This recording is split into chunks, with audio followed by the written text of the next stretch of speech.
Hey everyone, Larissa here from Beekeeping Made Simple, and happy Friday, or as my 3-year-old son said today, happy trash day. If today is your trash day. So this is about some ridiculous things that I see a lot of videos about. Well, not ridiculous, but so much information about beekeeping out there, and I think it's overwhelming, but overwhelming for not always good reasons. There are a lot of things you can learn about bees and beekeeping, but not all of it you need to know your first year. A lot of it you don't even need to know ever. It's just stuff.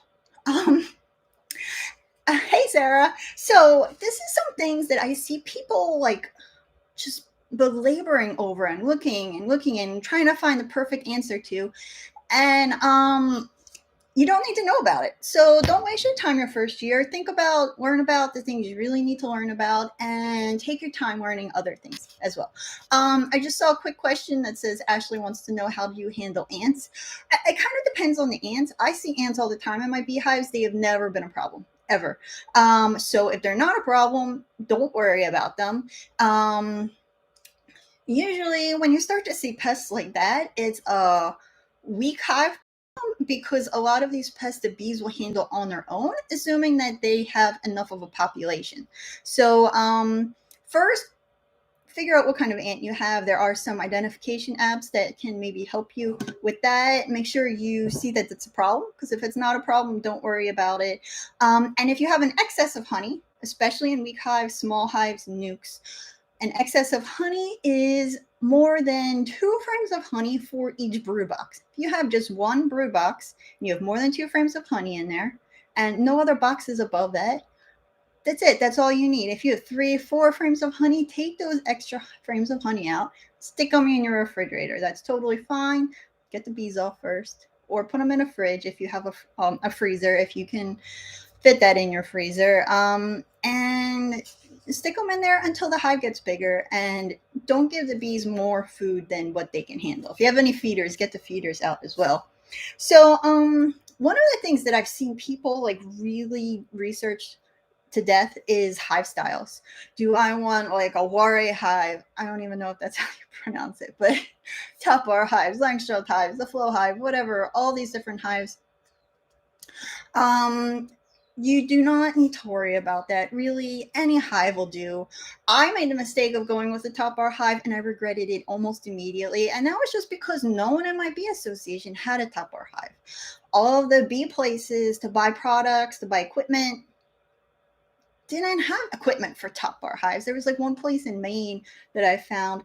Blogs, YouTube videos, almost all of them are for Langstroth hives. So you can get all kinds of different hive styles later. There's no reason why you can't try different hive styles. But to start, just start with a Langstroth hive. A flow hive is a Langstroth hive too, if you want to get a flow hive instead.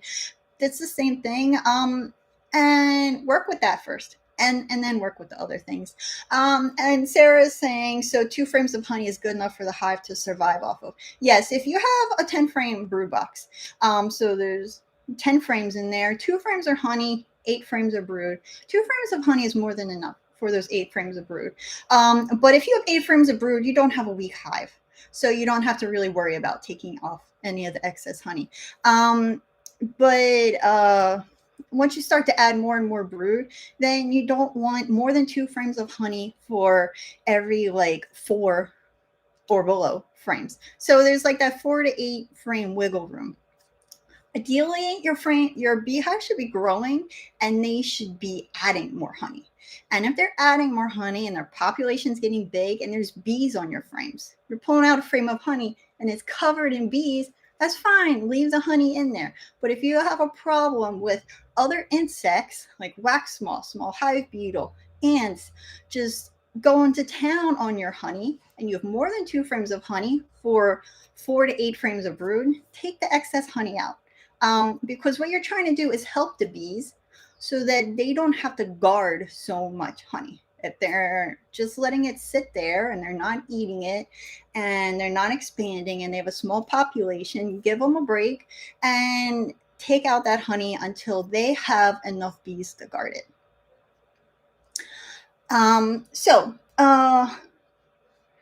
Another thing that I will really recommend to you guys, I appreciate everyone watching the YouTube videos. But you know what? If you are just getting started and you're overwhelmed and you're spending a ton of time watching YouTube videos and trying to find answers to all of your questions, just take a class. I tell you right now, just take a class, whatever class it is, in person, online, whatever, whoever class, I don't care. My online class, someone else's online class. Take that class so that you have someone to ask questions and you have an instructor. I really recommend doing a ton of research and reading and watching YouTube videos before you take the class so you're ready with these questions. Otherwise, you're going to take the class knowing nothing and then be like, oh, now I have a million questions and no one to ask. And that's why I offer a mentorship so that people can email me afterwards as long as they need to, because I think that's important. But with most classes, you just ask people for their email address before the class is over, and they'll hopefully get back to you. Or the class online might have some kind of comment box or something where you can ask questions. Just don't ask questions on like Facebook groups because those are the worst. You don't even know if the people have bees. The one person answered a question, and I then also responded with like that some of these answers were wrong, and this is what you do. And the one person wrote, "Oh, I don't know. That's what someone told me. I'm not a beekeeper." So you never know what kind of answers you're going to get on Facebook.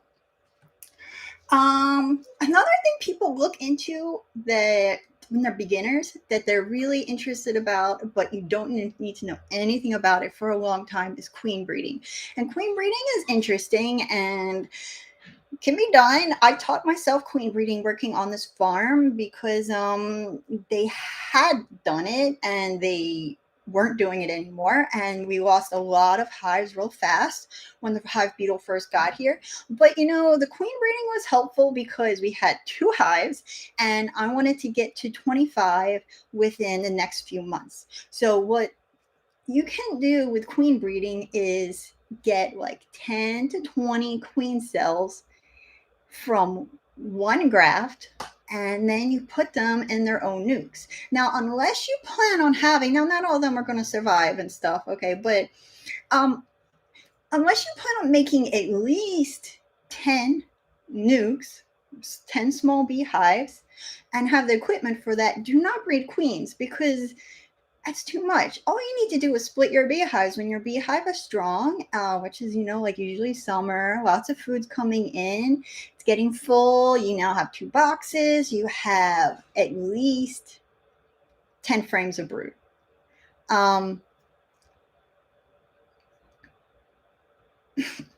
If you have at least 10 frames of brood, then you can start splitting your hives. You can take some of the bees out of that hive and buy a queen from someone local and try out some new genetics. If your bees are like meh, dealing with beetles and mites and stuff, or you can make splits and put your queen in that small beehive and let the strong beehive make a new queen because they can handle it with their hive population. And to the person that said to answer the questions and stop blabbing, um, I did answer the questions. So that's another thing you really don't have to worry about to start. Queen breeding is something you don't need to do until you're looking to produce 10 plus beehives at a time. Just splitting hives will get you a lot of hives. So another thing people really look into and are super curious about before they even get started is honey harvesting. And I think that's one reason why the flow hive is so popular, is because it's something that people, it's maybe keeping people from keeping bees because they're really curious about it, but it seems like a lot of work.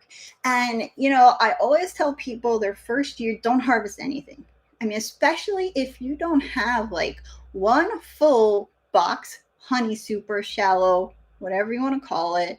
If you don't have one full box, no brood, just honey in there for the bees to go through their winter, don't harvest any honey. Leave it all for them. And it's okay if they don't eat it all. They don't have to. They will be fine. The honey will be fine. It's cold out, so you're not going to have to worry about beetles coming in and stuff trying to take your honey. and see how much honey is left over the next year. And that is a really easy way to figure out how much honey you need to leave them. And there's also a good chance that your bees aren't going to bring in enough honey your first year anyway. So you really want to leave them what they need and then take the excess. So honey harvesting isn't something you really need to worry about. I definitely don't recommend buying an extractor. So don't waste your time looking into extractors, hand crank, 2-frame, 4-frame, 8-frame. I have 2 beehives this year, but I want to have 200 within the next 10 years. That's great. 5 years, whatever. But don't buy all of that stuff until you've been keeping bees for at least a couple years and your bees are surviving the winter, because it's really common for people to want to be a beekeeper and they get super excited and then the hives die and it really deters them and they just give up and they give everything away. So extractors are really expensive, and so don't bother with them until you've been harvesting, until you know you can harvest honey and you've been doing it a couple of years. You can easily do a crush and strain method with a strainer from your kitchen and stuff from your kitchen and things that you can buy easily from like a Target or Walmart near you. So other things that I wanted to talk about that are just things that beginners do that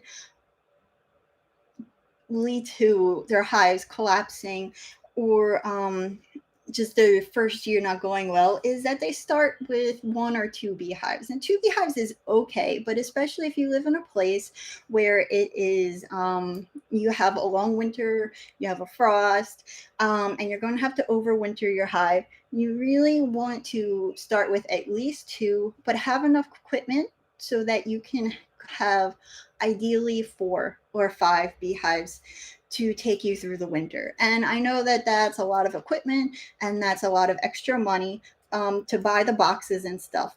But I don't know how much money you're going to pay for a nuke, but that's probably $250. And unless you want to keep on buying more bees every single spring, what you want to do is start out with at least 2 nukes or packages of bees, and then split them and continue to split them throughout the course of the summer so that you are going into winter with at least 4 beehives, 5 beehives, because the odds are against you if you go into winter with just 1 or 2 beehives. The likelihood that you set up everything perfectly, the genetics are there, everything is going right, is the odds are against you. A lot of beehives don't even survive the winter in nature, which is why they're constantly swarming and stuff, is so that they can account for this hive loss. So if you go into the winter with 2 beehives, there's a good chance that they'll both collapse. And that's not always something that the beekeeper's doing wrong, but sometimes it's just their genetics. And the hive might have just been weak all throughout the year and it was just never going to survive the winter. So when you go into winter with at least 4 beehives, the odds that at least 1 or 2 of those hives are going to make it is really, really good. And so it's just some really basic math there that you go into winter with more hives, the greater the chance that you'll at least have some hives come springtime of the next year. And then those are bees you can split and you never have to buy bees ever again. So then there's a queen breeding. You don't really need to know starting out either. Another thing is a lot of my students getting started, they want to be treatment free or they just don't want to use. And Noah says, are you saying certain types of genetics are more stable to survive than others? Yeah, some of it is the genetics. And you know what? There are things a beekeeper can do to keep hives alive despite their poor genetics. And here in a warm climate, it's a lot easier to keep bees with poor genetics alive, but they're never going to grow. They're never going to be that hive you're harvesting honey from. They're always going to be the hive with the high mite counts. And so you can just continue to treat your hives just every couple months. Some people are treating in the winter, in the fall, in the late summer, in the spring, and the bees are just not producing much, and they're constantly getting robbed out in the fall. These are poor genetics, and you don't want these hives to survive. I mean, of course you want them to survive, but in nature they wouldn't survive. So as the beekeeper, it's a part of breeding to know what you want to breed for, and to just breed every single hive just because is just not good for the health of your apiary. You want to breed the hives that are doing well, that are strong, that deal with mites well. And those hives that don't deal with those things well often collapse over the wintertime. So, sometimes actually the really strong hives are the ones that collapse over wintertime as well. But the some hives just don't have good genetics. They're just kind of lazy bees. So it's kind of a waste of equipment to be keeping them around. So the other thing that beginners really go crazy about is the treatment free. And although it is great to not have to use treatments, there are organic treatments you can use. That is something that you don't have to have figured out when you get your bees. I mean, yeah, putting in apivar isn't great, and it is amitraz, which is a chemical. But if you had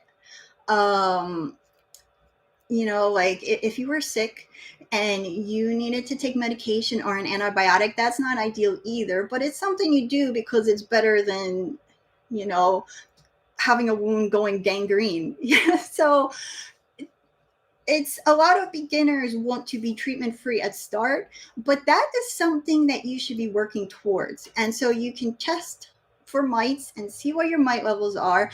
And then as you start to breed hives that do better with mites, and as you start to learn new integrated pest management techniques, you continue to test and see if your mite levels increase. See which hives don't have the high mite levels and which hives do have the high mite levels. And then you can start to decrease the amount of times that you need to use treatment, because you don't know when you're first getting your bees what kind of genetics you're getting from this apiary. You don't know what their mite treatment plan is. You don't know if they treated before they gave you the bees. So you have no idea what kind of mite infestation could be on this nuke that you purchased. So the idea to be treatment free right off the bat can really just lead to your hive collapsing, especially over winter, or absconding at some point in the summer because of the high mite level that it has. And then finally, like a big one, probably one of the biggest things that a friend of mine who's a beekeeper makes, and she just continues to tell me, and then I hear other people say, is that they just want to wait and see. And with a lot of problems or things you might think is a problem in the hive, it is really good to just wait and see, and to not be so quick to intervene and to change things. Like, maybe you don't see eggs, or maybe the hive is a little aggressive. With those things, it is good to wait a little bit and see. Maybe there's just something going on that's causing your hive to be aggressive, like the nectar season just ended, and they'll get over it, and then they won't be so aggressive in a few weeks. But when it comes to varroa mites or any kind of infestation, small hive beetle, slime, wax moth in your hive, you do not want to wait and see what's going to happen. It's better to treat earlier than to wait and treat later. It's better to treat your hive in the spring than to wait and see if you need to treat the hive in the middle of summer when honey's coming in, because varroa mites are a parasite, and they will pick up viruses that the bee has, and then they'll move on to another bee and they'll pass that virus on to that bee. So it's not just the mites you're seeing in the hive, but your hive can get a whole lot of viruses as well. And so that can cause your hive to be incredibly weak and for your bees to not be very productive. Um, and so just waiting to see what's going to happen with pest infestations is really just the worst way to go when it comes to that kind of stuff. Other things, yes, it's good to just talk to somebody about it, as opposed to just doing whatever comes to mind because you feel like it.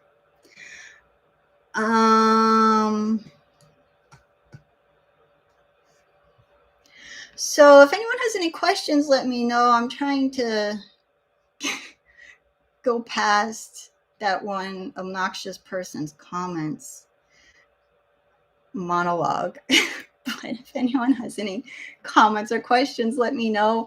And I just put up a few t-shirts, beekeeping t-shirts on the website at beekeepingmadesimple.com. So check them out. I have pretty much just t-shirts I would wear. For anyone that likes soft t-shirts that say random things about beekeeping that probably no one else will understand, then you should check them out. And Noah wants to know, a stagnating colony going nowhere. If it's early in the year and it's going nowhere, what do you suggest? Requeen. Yeah, it is hard to tell, like the colony that's going nowhere and stagnant, how long you should be patient with them.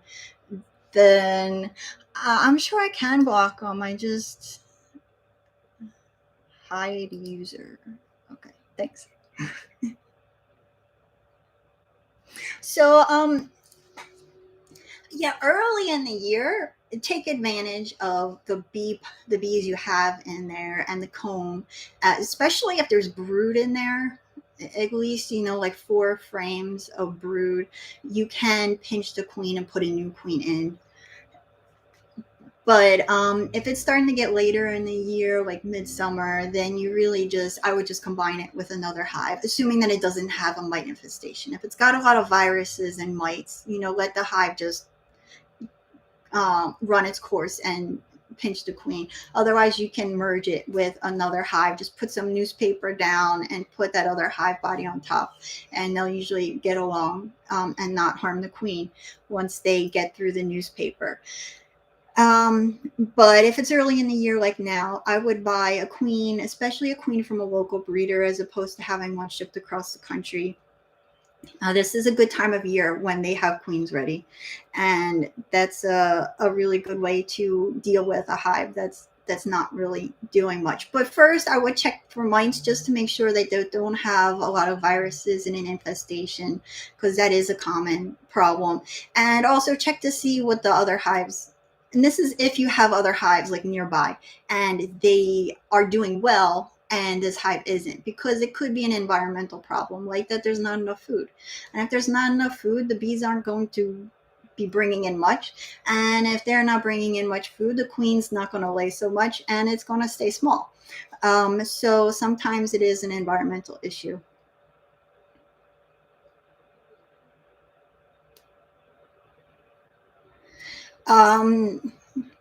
Jai Busby says that you can give them a feed of pollen and sugar, and that is one way that people try to boost the queen and to get her to lay more, which is, the whole issue with not enough food coming in.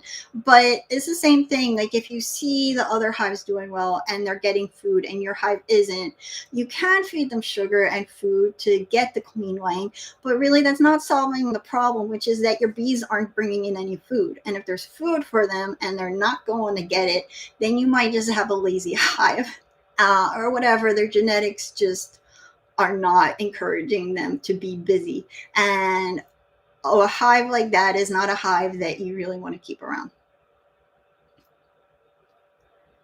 And then one person asked if there are good flows in Hawaii. There are really good flows in Hawaii. There's some big honey companies. The biggest organic honey company in the country is here. We have the Kiave, which is the mesquite tree. That's a big honey flow that is now like February to, I don't know, June. We have the Christmas berry, which is also like the Brazilian pepper tree. That's probably the biggest honey flow, the biggest source of food for the bees here. And that is, I think there's a springtime one, but the main one is in the late summer. And a lot of issues with the county spraying on the sides of the road the Roundup and killing a lot of the commercial beekeepers' bees because the Brazilian pepper tree is highly invasive and just takes over all over the island.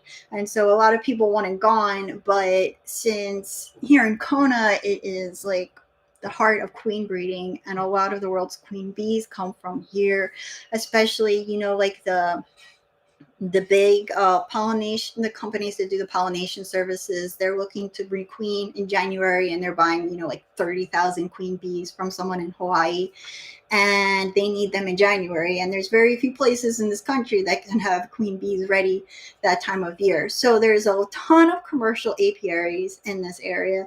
And the Christmas berry is their big nectar source. We also have the native ohia tree, which has a blossom called wehua, and that produces a really yummy honey that crystallizes really fast. And that is right now as well until like June. And then the Macknut trees, which kind of are dying off. Very sad, but we had a really poor weather last year. It was incredibly rainy, just super rainy for months and months. We have a rainy season, but this was really bad raining. And then it, which caused a lot of the smaller blossoms to fall off the trees, especially on like the Christmas berry. And then we had like a drought, and it was insanely hot and really dry for months, and a lot of the Macknut trees died off. So some of the apiaries that take their bees to the Macknut farms, they lost a lot of hives, and not a lot of honey coming in last year, but most of the time a decent amount. One person says that they think one of their hives swarmed. They look through 2 deeps and don't see any queen cups or drones. Will hives swarm without making queen cups? I'm sure it's possible. It's possible to see almost anything. In the 10 plus years of beekeeping, I still say, that's weird. Never seen that before. But yeah, that is really uncommon. So most likely they didn't swarm. So the question would be like, what are you still seeing now in the beehive? Are you just not seeing any eggs and concerned that the queen is gone? Is the population considerably lower as well? Did they abscond, which means that all the bees and the queen took off, and there's like just a hand. Some people don't realize they absconded because maybe there's a handful of bees from the neighborhood stealing the honey. But if like 80%, 90% of the bees are gone, that means then they just absconded and they took off, and you just have some neighborhood bees stealing the food that's left over. But if there is still a decent amount of bees in the hive and you have brood that's like in the larva stage or capped, run out as fast as you can and get a queen and put her in there. I have a live video that shows how to do this, or you can look into it somewhere else online. It's called a push cage, like PUSH, and it is the number one way to introduce a queen to a hive, especially if you're new, one, and two, you want her to start laying eggs as fast as possible. Like if you have a smaller hive, it's just a few frames of brood, the population's getting kind of low, and you want that queen to just like start whipping out eggs immediately, because putting her in a cage gets her to stop laying eggs, and it'll be a while before she gets out of the cage, starts walking around, and her eggs, she starts laying again. But if you make a push cage, it gives her this like 3 or 4 by 4 inch square she can start laying in. And you put it over an area with empty cells, but with a little bit of honey, so she's not starving. And I believe the bees get used to her a lot faster, which I believe is because the cage is wire and she's walking around. So I think her pheromones are released and get into the hive a whole lot faster than through that little opening in the cage. Bees can reach her from all 5 sides of this cage. And since I don't use foundation, the bees always release her on their own. They just eat through the honeycomb. I have never had this go bad. I've actually introduced queens to hives using the regular queen cage they give you, and had it go bad like quite a few times, more times than I'd like to admit, because it's like $25 per queen. But with the push cage, I've never actually had it go bad. If you have foundation, then you have to release her on your own. She says that there is larva and they're making a roaring sound I haven't heard. Oh boy.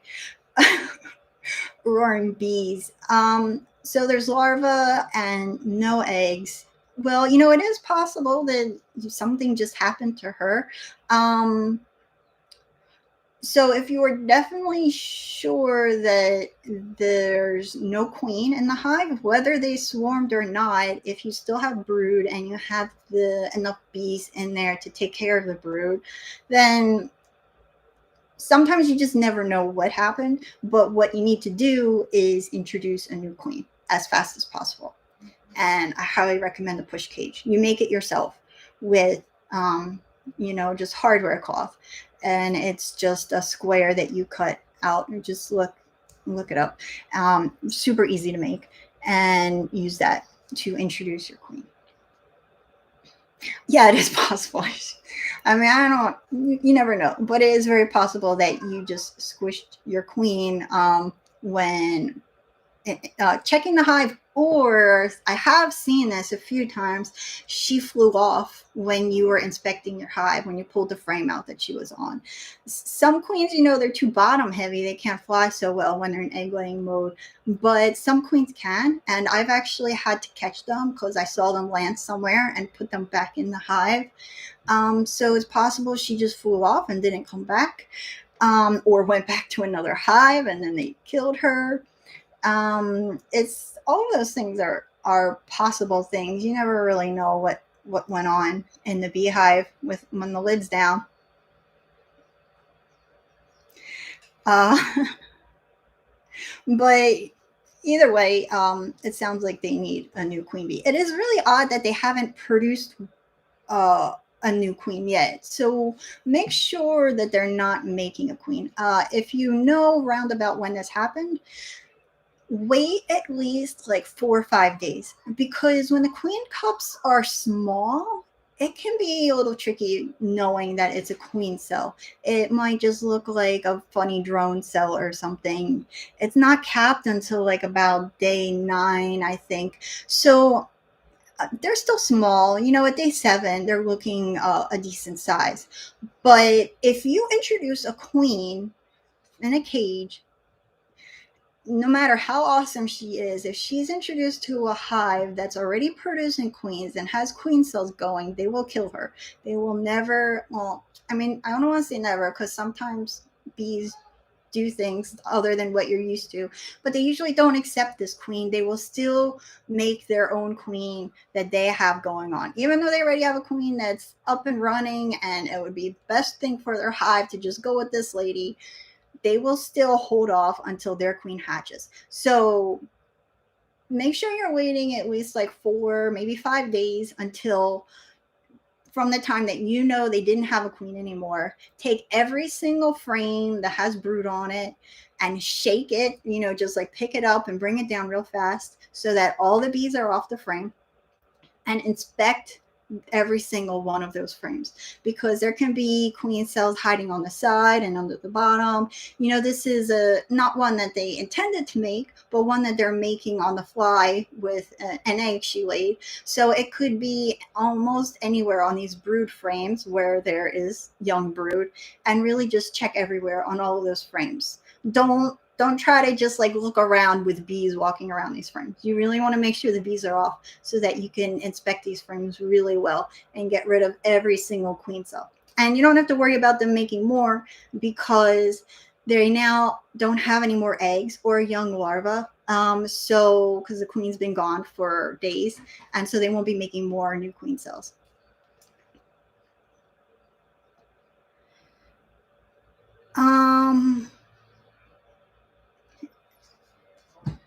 So Chris says he's going to gas them with oxalic acid this weekend.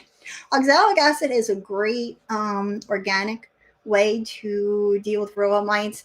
It's kind of a pain in the butt when there's brood because you have to continue to vaporize them or use the Dremel method or whatever you're using to put the acid in, but incredibly cheap once you buy the tools to administer the oxalic acid. I have the vaporizer, but after that, it's incredibly cheap. You just need to buy the wood bleach. Uh, he says that Italian and Carnelian are more friendly. That's what they say. I have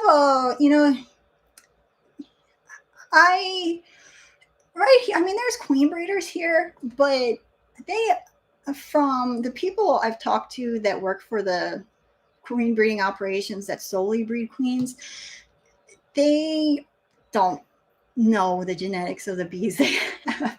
Now, here in Hawaii, we're on an island, so we are very limited to our genetics because they brought bees over here and now they stopped. We cannot ship in any more bees. But it can be really hard to find like an Italian queen. That actually is another great thing that people look into a lot when they're getting started that I don't think you have to worry about. Trying to find like a Russian bee because they deal with mites better, or the Italians because they're better at honey producing and more friendly. You're pretty much going to get like a mixture almost anywhere you go. Very few places are artificially inseminating their bees. And so when a queen goes on her mating flight, she's mating with like 20, 30 drones in the air. And they don't know. These commercial apiaries are not as they just I don't know really how to describe it. It's not that they're not professional, but they're just really the big ones. They're just producing as much as they can as fast as they can. I mean, employees are in and out of the door all the time. People work for them for very briefly and are gone. They really work their employees really hard. They just feed them corn syrup, sugar syrup all year round. They use chemical treatments all year round. It's a really harsh environment for bees for some of these queen breeding operations, and I don't really think they're taking the time to care about the genetics. So although some people are, those are going to be the smaller local apiaries that maybe have a better handle on the genetics and maybe purchased bee semen from specific areas. Otherwise, you're going to really get a combination no matter where you go, especially to these bigger operations that you're having like shipped to you across the country.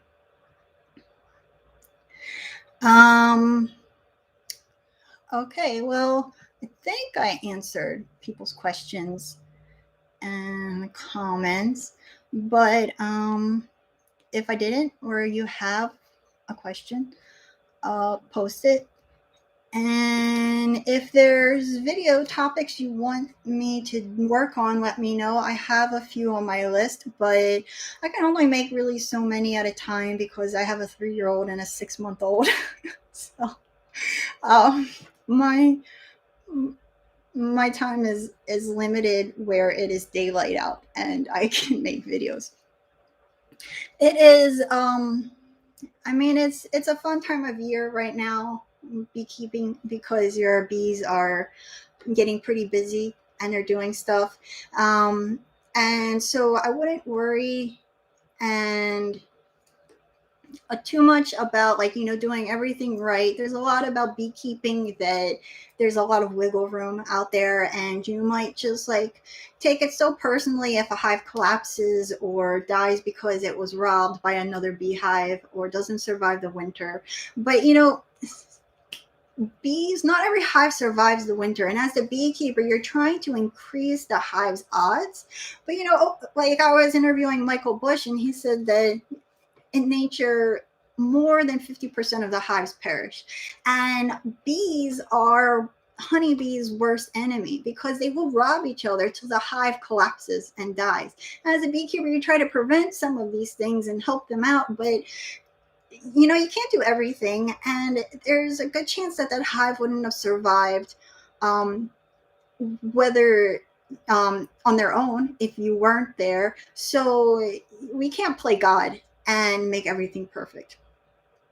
It's a little bit easier to understand that concept when you're gardening because you know, okay, your lettuce gets eaten by a slug, you're not going to lose any sleep over it because you know, I know some people think that plants they're living things, but you don't get that sad over a plant dying the way you would when you see a colony collapse. But it is something that happens, and it happens in nature, and it's something that you can't always prevent as the beekeeper. We just try to do as best we can, and really just try to not be a little overeager beekeeper. My first year, my hive collapsed. My second year, both of my hives collapsed. And then my third year, I took a job over an hour away. I actually ended up subletting out my apartment and getting an apartment over there because I got tired of driving on I-95 through Philly to Jersey. It just made me really angry. So I came back to Philly like on the weekends and stuff. And the bees did so much better when I wasn't there to annoy them and check on them all the time. So keep that in mind when opening your hives and checking and inspecting them. Jai says, doesn't the vapor of oxalic acid kill all the larvae? It doesn't. You do need a timer. You need to measure out the oxalic acid you're putting on the vaporizer, and you need to time it. You do also need to make sure you close up the hive so that the vapor isn't getting out of all the cracks and crevices in your equipment. But you don't want to overdo it. Really, when the vapor of oxalic acid can harm the hive is when you do it too often. Um, so when there's brood present, you have to vaporize the hive week after week after week because it doesn't penetrate the beeswax of the brood. So there's over 90% of the mites in your hive are inside the cells with the pupating bees, feeding them and feeding off of them and having more babies and mating with their brothers and sisters and having more babies. So that bee hatches, and now that bee that hatched has all of these mites on it, and it was in the cell when you vaporized it. So the mites weren't affected because the beeswax protected the mites. So now that bee hatches and puts even more mites in the hive. So then you have to vaporize it again a week later, and then more bees hatch. Then you have to vaporize it again a week later. So that's really only downside to the oxalic acid is it doesn't penetrate the beeswax, so all the people aren't affected. Um, so you need to continue to do it. But if you do it for more than like 5 or 6 weeks, that's when you can cause harm to the hive. But I believe it's to the queen and to the pheromones that she's releasing, not to the brood in the hive. Noah says he has a question on bee spacing, makes his own boxes. And sometimes because the spacing isn't cut perfect, the gap of stacked boxes isn't perfect. He's wondering if sometimes the spacing isn't small and I'd like between stacked boxes. Certain distance where there's too much space, will the queen not cross over between boxes? Um, so when I was making my own boxes, the board I was buying, I believe, was like 8 inches. Um, I back to the oxalic acid real fast for this one question. Once per week for 6 weeks every fall. Is that too aggressive? I don't believe so, but you should really look that up because I can't really remember off of the top of my head. I think 5 or 6 is really the maximum, and then after that is too much. But so back to Noah's question. I did that once. I bought a board that was 8 inches tall, and instead of ripping it so that it was the size of a honey super, like 6 5/8 or whatever it was, I didn't, and I just decided to leave an 8 inch high box. But my frames were for the short, shallow boxes, so I had like about an inch and a half gap between the bottom of my frames and the bottom of the box. And what the bees did was they built honeycomb below it. And so every time I pulled the box off the hive, I had to cut or rip the comb under the frames on the frames up above it. So all of those gaps in the hive will get bridged by the honeybees. Now, whether you want that to happen, it can be a pain in the butt putting the hive back together. Really anywhere you have a big gap bigger than that 3/8 of an inch bee space is where the bees can potentially build burr comb and cross comb, and it just makes it more difficult for the beekeeper to inspect the hive when you're pulling things apart. If there's comb connecting, you're ripping the comb, and so either that's baby bees in there that you're killing, or that's honey that's going to be dripping out, and then it's going to be dripping down through the hive. If your hive is bigger and it's just a little bit of honey, it's not a big deal. Once I had a hive that was just 2 boxes, and I did that, and a bunch of honey dripped down, and I thought, oh, the bees will just eat it, it'll be fine. And the next time when I went out there, like a week or two later, the hive had collapsed, and I think too much of the honey dripped down to the bottom board. If you have a screen bottom, not a problem. The honey will just drip down to the grass down below. But if you don't have a screen bottom, you have a flat bottom, all that honey dripping down can cause a problem. Um, but I mean, if I can't imagine the gap being that big. I mean, I'm not good at woodworking. I'm pretty lazy when it comes to cutting, um, to measuring multiple times to make sure that it's the right cut. I I don't really like having to be that exact, but I made my own boxes, and some of them were a little wonky and stuff, but they all um, did okay, except for that box that was too deep. And really, just taking it through the table saw and making it shorter helped. But yeah, really, it's like that gap, not just between the boxes, but the gap from the bottom of the uppermost frame and the frames in the boxes below. That's the gap the bees are going to be filling. Um, so, but the bees will bridge that, and the queen will get up there, or maybe she even climbs up the sides of the boxes. Who knows? She's pretty resourceful, and she gets around when she needs to. I've definitely knocked the queen down into onto the bottom board of the beehive, and there's that gap between the bottom of the beehive and where the frames start, and she still makes her way up into the frame. She doesn't just hang out there forever. She seems to figure things out. I made my own beekeeping equipment because it was really expensive to ship it here.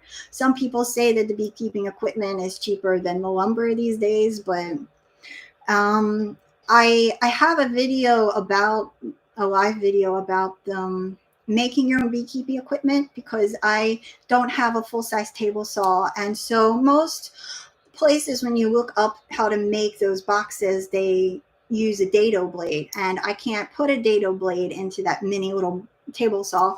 Um, so I was renting a studio apartment. It actually used to be a honey house for these beekeepers that are now retired, and I had like a hot plate and a mini fridge, so it wasn't buying a full size table saw or anything. And I just used rabbit joints for the oh my god, for the joints, and the handholds I actually bought just like a 2x4 and cut them out and made like some really nice hefty handholds, and they actually are lasting a whole lot longer than the finger joints of some of the other beehives. And those joints are really, they get a lot of a beating being out, not just being outside, but you're kind of using that part a lot to pry the boxes apart. If your bees are really all about the propolis, and so you can really start to hurt those joints, especially the finger joints. But the rabbit joints worked pretty well and lasted a while. Mhm. One question is, have you ever tried to top our hives or horizontal hives? I will be in a wheelchair, so I want to keep caring for my bees.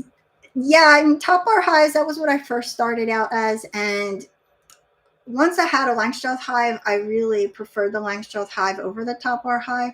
But now, especially if people have trouble lifting the boxes, or if you were in a wheelchair, I think that the long Langstroth hives are like the best way to go. See, the weird thing that I didn't realize about top bar hives is that like the traditional style is to have them angle inward, and don't know why. Maybe because when you just have that one bar on top, it's better for the comb to have that curved shape to it, so it's not too heavy. And when you're pulling it out and wiggling the frame around, just so much of the comb would just flop off the bar, and it was a huge mess. So just topper hives are great. There's not a problem with them. They're a lot easier to make. They're a lot cheaper. There's no heavy lifting. It's great for kids. It's great for really anybody that doesn't want to lift a 40-pound box off the ground. But I just really recommend the kind that's shaped rectangular, so you can put a frame that you would use in a Langstroth style hive into your top bar hive. Don't just use that top bar, because that is the pain. Was such a pain in the butt. And also the bars didn't have to be flush up against each other, and we would just squish so many bees trying to get those frames back in. And also you can't use an extractor with the top bar hive. You can't put the frame down on the ground and lean it against the beehive while you're checking the rest of the hive with those just the top bar frames. So I just really like the Langstroth frames is the best in beehives, and I just prefer to put them in boxes because it's easier and holds a lot. But horizontal hive with Langstroth frames is just as good, really. I think it's a little bit harder to overwinter. I had trouble in Pennsylvania with overwintering my top bar hives, but I just really didn't have anybody to talk to about it because everyone in my bee association had Langstroth hives. So that's just one thing to really look into if you're in a state with a cold winter, you're getting a frost. Make sure you have somebody who's familiar with the horizontal hives that you can talk to about overwintering for top bars. I mean, it's not too bad, but just especially if it gets windy or something, it's a little bit harder to make a windbreak and stuff. Like here with the hurricanes and stuff, I think the horizontal hives get blown over a little bit easier.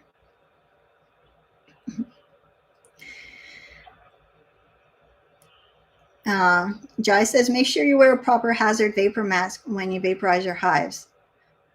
Yeah, I agree. I see some people out there and they don't wear any protective gear, and yeah, you need the proper vapor, the proper mask for that, not just like any kind of mask when you use the vaporization. I prefer it over the dribble method, but this is still acid, even though oxalic acid is organic, it's still acid, and it's not something you should just play around with. You should make sure you have proper gloves and the proper mask for it that fits your face well, and you're, taking the proper precautions. You also need a battery to hook up to your vaporizer, which is kind of a pain for me. If you have like, a tractor or something, riding lawnmower or something that you can bring over to the hives, it's easier. I can't drive over to my hives close enough. And so I had to buy a battery, and then just had to buy a battery charger, and constantly having to charge up this battery so it doesn't lose its charge for too long that I can't charge it up again. It's also not great in super humid climates, but I haven't looked into, but another beekeeper friend here is trying the oxalic acid. They're like towels that he's putting in the hive. And so they are coming up with different ways to put oxalic acid into the hive without the vaporizer or the dribble method. So hopefully those will be out and working, and I can ship them over here soon so that we can use them. All right. So the baby's awake. Thanks everyone for the questions and the comments. And check out the beekeeping t-shirts at the website beekeepingmadesimple.com. And I also have an Amazon store up now. So it's the same stuff on Amazon, but some other things that I like, my favorite beekeeping books and some equipment. I prefer to support the local beekeepers here. The beekeeping supply sites than Amazon, but some things you have to buy on Amazon.